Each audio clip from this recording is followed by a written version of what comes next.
जय हिंद दोस्तों। आज की इस वीडियो में हम समीकरण को हल करना सीखेंगे। तो आज की इस वीडियो में हमने 3 प्रकार के समीकरण लेकर आए हैं। अगर आपने इन तीनों समीकरणों को हल करना सीख लिया तो कोई भी समीकरण होगा आप बड़े आसानी से हल कर पाएंगे। तो इस वीडियो को शुरू से लेकर अंत तक जरूर देखें, क्योंकि यहाँ जो तीसरा समीकरण है ये बहुत इंपॉर्टेंट है। अगर आपने इसको पूरी तरीके से हल करना सीख लिया तो कोई भी समीकरण होगा आपको हल करने में कोई प्रॉब्लम नहीं आएगी।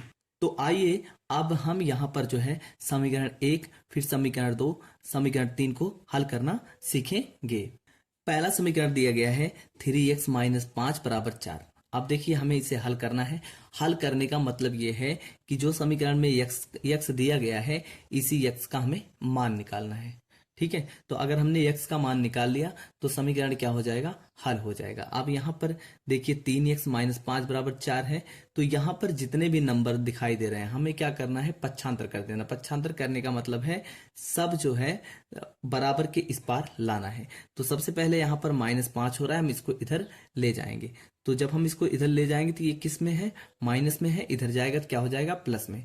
तो हमेशा याद रखना कि जब भी कोई समीकरण हम हल करते हैं, अगर इधर नंबर अगर माइनस में है तो उधर जाएगा तो प्लस में हो जाएगा, अगर इधर प्लस में है तो उधर जाएगा माइनस में हो जाएगा। अगर यहाँ गुणा कर रहा है तो उधर जाएगा तो भाग करेगा, और अगर इधर भाग कर रहा है तो उधर जाके क्या करेगा, गुणा करेगा।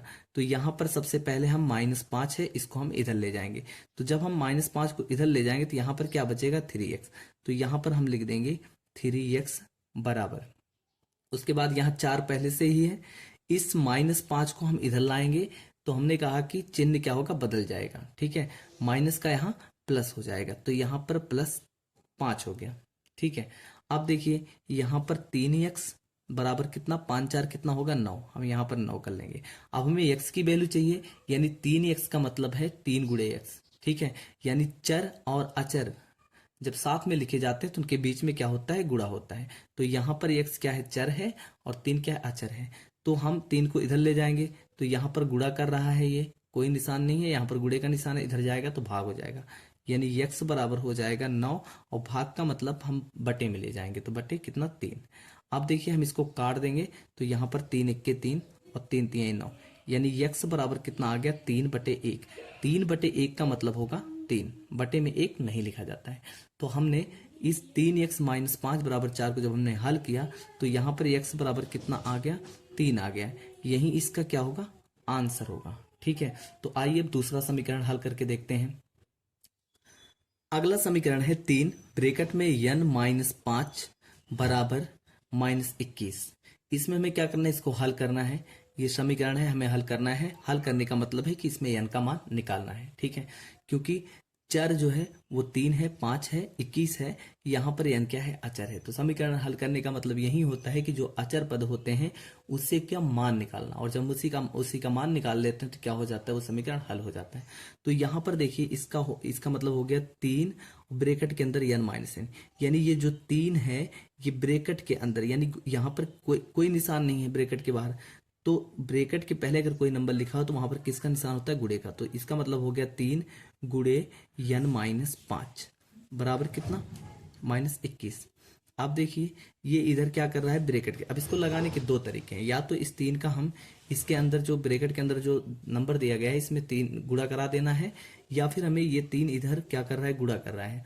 तो उधर हम इसको ले जाएंगे तो ये क्या करेगा, भाग करेगा। तो यहाँ पर हो जाएगा n-5 बच जाएगा, 3 इधर आएगा तो बराबर, और इधर 21 पहले से यहाँ है, और ये 3 इधर क्या कर रहा था, गुणा। तो इधर आएगा तो क्या करेगा, भाग करेगा। तो हम यहाँ पर भाग का मतलब हम बटे में लिख देंगे। अब देखिए इसको काटेंगे, 3 1 के 3 और 7 3 21। तो यहाँ पर क्या बचा, n-5 बराबर, और यहाँ पर बचा माइनस माइनस बच गया है, और उसके बाद जो है ये क्या हो गया, 7/1। 7/1 का मतलब होता है 7, तो हम यहाँ पर क्या लिख देंगे, 7 लिख देंगे। ये -7 हो गया। अब हमें n का मान निकालना है तो -5 को भी उधर ले जाना है। ठीक है, जब यहाँ कोई नंबर नहीं होगा, जब हमने यहाँ पर 3 ले लिया तो यहाँ पर ब्रैकेट हट जाएगा, क्योंकि यहाँ बाहर अब कोई नंबर नहीं है, 3 वहां गया। ठीक है, तो यहाँ पर अब देखिए -7, यानी n की वैल्यू निकालनी है। n बराबर -7 पहले से यहाँ है। ठीक है, ये -5 है, इधर आएगा तो क्या हो जाएगा, +5। ये +5 में आ गया। ठीक, +5 हो गया। अब n बराबर, अब देखिए -7 है और +5 है, यानी -7 से +5 घटेगा, ठीक है। हालांकि जुड़ रहा है लेकिन ये घटाएंगे तो ये हो जाएगा, अगर ऐसे देखा जाए तो 5 -7 हो जाएगा। तो छोटा, इसमें माइनस वाला नंबर बड़ा है और प्लस वाला नंबर क्या है, छोटा है। तो हमेशा एक दूसरे से क्या होते हैं, घटते हैं, यानी प्लस माइनस घटता है, लेकिन माइनस उसी का लिखा जाता है जो बड़ा नंबर है। यहाँ पर -7 है और +5 है, -7 बड़ा है तो यहाँ पर माइनस लगेगा और 7 से 5 घट जाएगा तो कितना बच जाएगा, 2। तो यहाँ पर n का मान निकल के आएगा, n बराबर आ जाएगा -2। यही इसका क्या होगा, आंसर होगा। तो समीकरण ये क्या हुआ, हल हुआ। अब देखिए हम तीसरा समीकरण हल करके देखेंगे। अब देखिए यहाँ पर तीसरा समीकरण दिया गया है जो कि बहुत इंपॉर्टेंट है। अगर आपने इसको हल करना सीख लिया तो कोई भी समीकरण होगा आप बड़े आसानी से हल कर पाएंगे। तो यहाँ पर दिया है 2, ब्रैकेट में m-2, उसके बाद फिर ब्रैकेट बंद, प्लस लगा है 3 और ब्रैकेट में 4m-1 बराबर किसके, 0 के। अब देखिए यहाँ पर ब्रैकेट के बाहर आप देखेंगे तो यहाँ पर क्या दिया है, 2 दिया गया है। तो इस 2 का क्या करेंगे हम, ब्रैकेट के अंदर जितने नंबर है सबका हम गुणा करा लेंगे। तो ये 2 का हम पहले m में कराएंगे, तो यहाँ पर भी प्लस है, ठीक है, तो यहाँ पर भी प्लस है, तो प्लस प्लस का प्लस हो जाएगा और ये कितना आ गया, 2m। कितना बन गया, 2m। अब देखिए ब्रैकेट के अंदर जितने भी नंबर होंगे सबका बाहर वाले नंबर से में गुणा कराना है। यहाँ पर देखिए, यहाँ पर प्लस है, यहाँ पर क्या है, माइनस है। तो प्लस माइनस का क्या होता है, माइनस होता है, ठीक है, और माइनस माइनस का प्लस होता है। अब इस 2 का गुणा हम किस में कराएंगे, इसमें कराएंगे। तो 2 दूनी कितना हो जाएगा, 4 हो जाएगा। हम यहाँ पर 4 लिख देंगे और ब्रैकेट क्या हो जाएगा, खत्म हो जाएगा। क्यों, क्योंकि मैंने जो बाहर नंबर था उसका मैंने गुणा करा दिया। अब यहाँ पर देखिए प्लस है, ठीक है, यानी यहाँ पर 3 है ब्रैकेट के बाहर, तो इसका भी इसमें गुणा होगा। इस तरीके से ब्रैकेट के अंदर हम सारे नंबरों का क्या करेंगे, गुणा करा देंगे। तो यहाँ पर +3 है, यहाँ पर +4 है, तो यहाँ पर क्या हो जाएगा, प्लस प्लस प्लस का गुणा प्लस होगा। तो यहाँ पर 3 चौक कितना हो गया, 12 यम आ गया। कितना आ गया, ये 12 यम। इस तरीके से लिख देंगे।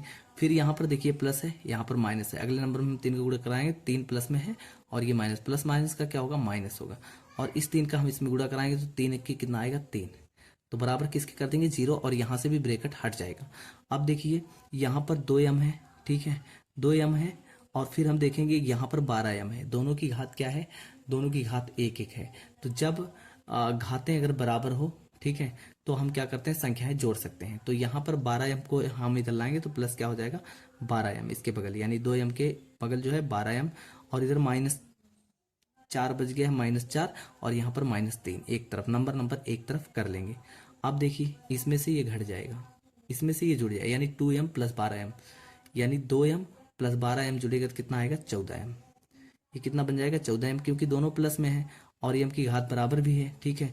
और ये -4 -3, माइनस माइनस घटेगा लेकिन आंसर किस में आएगा, माइनस में। तो -4 और -3 जुड़ के कितना हो गया, -7। अब यहाँ पर हम 0 लगा देंगे। उसके बाद फिर देखिए अब सारे नंबरों को हम पक्षांतर करेंगे क्योंकि इसमें यम का मान लाना है। तो यहाँ पर हम 14m लिखेंगे, ठीक है। पहले हम 7 को ले जाएंगे उधर, तो यहाँ पर 0 है और 0 पहले से है, यहाँ पर -7 है, तो इसको जब इधर करेंगे तो ये कितना हो जाएगा, +7 हो जाएगा। अब ये +7 हो गया। फिर यहाँ पर 14m है, ठीक है, बराबर 0 में 7 जुड़ेगा तो कितना आएगा, 7 हो जाएगा। और फिर यम की वैल्यू निकालनी है तो यम बराबर, यहाँ पर 14m है, नहीं 14 गुणे m है, और इधर आएगा तो ये क्या करेगा, भाग करेगा, बटे में कितना, 14, बटे में हो गया ये 14। अब देखिए इसको हम काटेंगे 7 1 के साथ, 7 दूनी 14। अब यहाँ जो बचा है यम की वो वैल्यू हो जाएगी, यानी यम बराबर हम निकालेंगे तो यहाँ 7 1 के साथ 1 बचा था, यानी 1, और बटे में यहाँ पर 7 दूनी 14, 2 बार काटे थे तो यहाँ पर 2।